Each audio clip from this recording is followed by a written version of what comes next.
Alright mga kamotor, so inabot tayo ng baha. Ito nga si Uno. Yan, paggawa natin, kaka-change oil lang natin ng isang araw, pero inabot tayo ng baha kagabi. Hanggang dito inabot yung baha sa may taas nitong ng footboard. Pero sabi ni Bossing, hindi naman daw pinasok yung langis natin. Tama Bossing, hindi naman pinasok. Hindi naman daw inabot yung langis, pero papalitan lang natin para sigurado. So, may nakita ako dito kanina. May tsinelas pa dun sa ilalim eh. Ayun, sa cellphone ko, ilawan natin. So,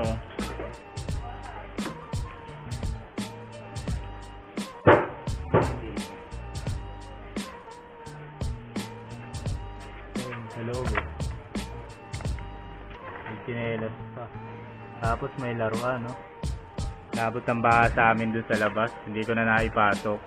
Kaya sinabihan ng tatay ko eh.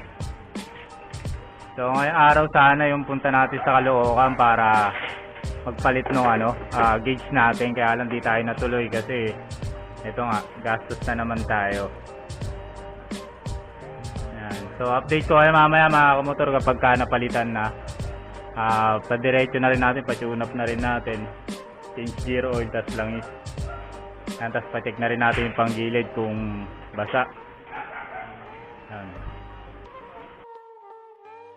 So ito mga kamotor, nung binaha tayo, nakuha ko sa ilalim ng tangke natin to, sa may dibdib ng unit natin, may kasapang tsinelas, tas may itlog, mangga.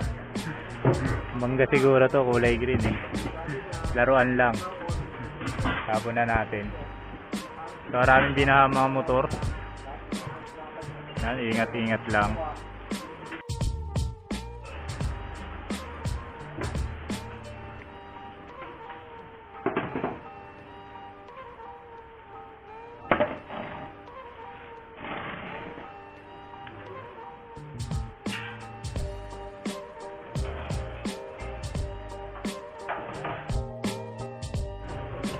Mga kamotor, ito yung gear oil natin. So hindi rin siya pinasok ng tubig.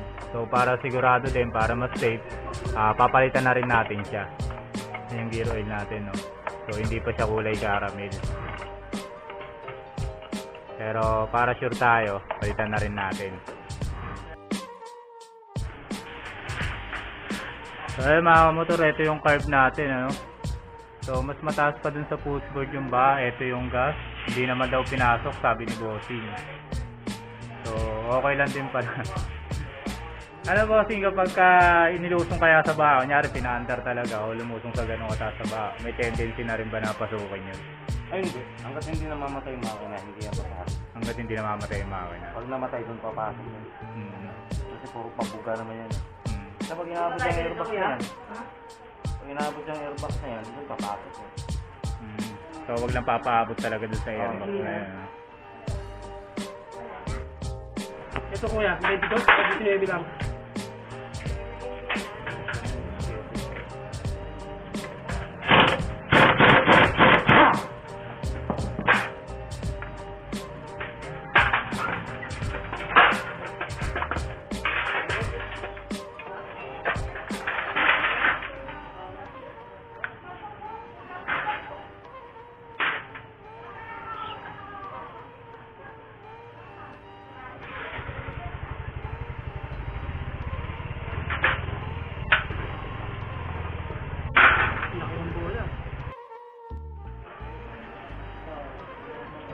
Channel yan.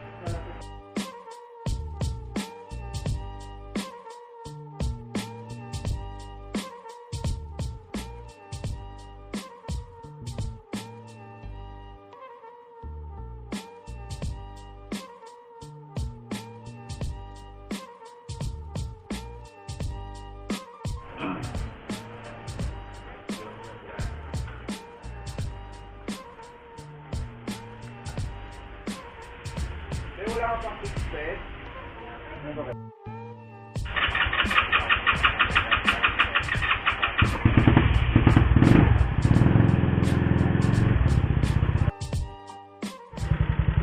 So alright mga kamotor, okay na si Uno, Yan, so ito yung street namin na binaha. Hanggang dito nga pala inaabot sa kanya, Kita nyo yung panggilid natin kanina, kaya gusto ko rin mabuksan yun. Kasi sobrang daming dumi sa loob. Tapos nagkakalawang yung iba. Kaya hindi ko na rin pinaandar eh. Kasi baka may masira pa siya sa loob, ano. Pero ayos naman pala. Kahit nakahinto doon. Hindi inabot yung gasolina. Hindi inabot yung langis natin, ano. Tapos yung gear oil natin hindi din naman pinasok ng tubig, hindi naman kulay caramel. So ayun, gastos tayo. Kaya mapapalitan na natin sana yung speedometer niya, no. Punta sana tayong Caloocan ngayon. Kaya lang hindi na natuloy kasi binaha tayo kagabi. So salamat sa Buds Motor Shop. Malapit lang sa amin, dyan lang sa kanto. Pagkaliwa mo, no. Yan, okay na ulit.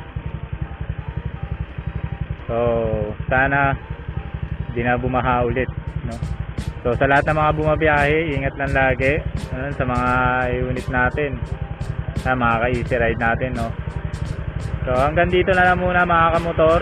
Once again, this is Pyramedic Motovlog. Keep safe and ride safe everyone.